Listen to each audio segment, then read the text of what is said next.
Hey, I'm going to show you how to whip up really easy broth. It's great for your gut, healing, sealing the gut lining, gives your gut bugs somewhere really cozy and nice to live, and full of nutrients that come out of the bones of the that you put in. And it's super easy to do. Bang it in the freezer, done for the week, couple of weeks, depending on how much you're getting through.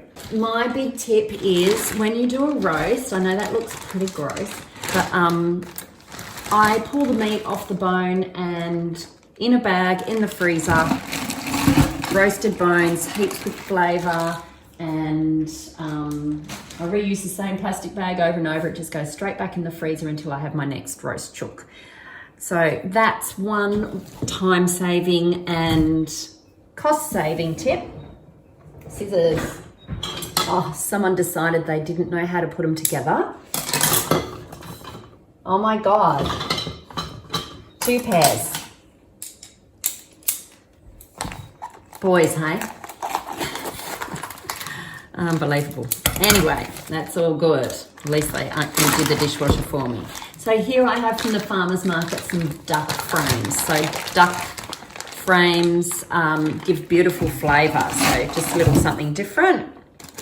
So a couple of duck frames there. But if you just use chicken, they're like $1 each at the butcher. So ask your butcher to keep you some if he doesn't always have them.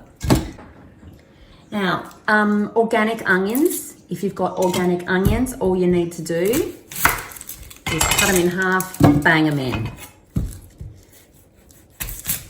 Cut them in half, bang it in. Same with your garlic. I'm out of garlic. Who would have thought? I am never out of garlic. I'm going to start growing my own because I go through so much.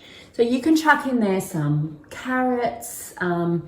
Sometimes I have my veggie scraps, and so that's like the broccoli ends and the cauliflower leaves, all those things that we tend to chuck out but are quite fine to eat. So chuck them in a freezer bag as well, in the freezer. So now you can put in fresh herbs, sage, rosemary and thyme.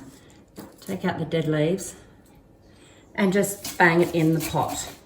So topped up with water, that'll slowly disappear over the time, and I stick that on for, I'll put it up high to start with, lid on. I'll stick that on for usually about 24 hours, so I'll get that off tomorrow morning and let it cool and pour it off into jars.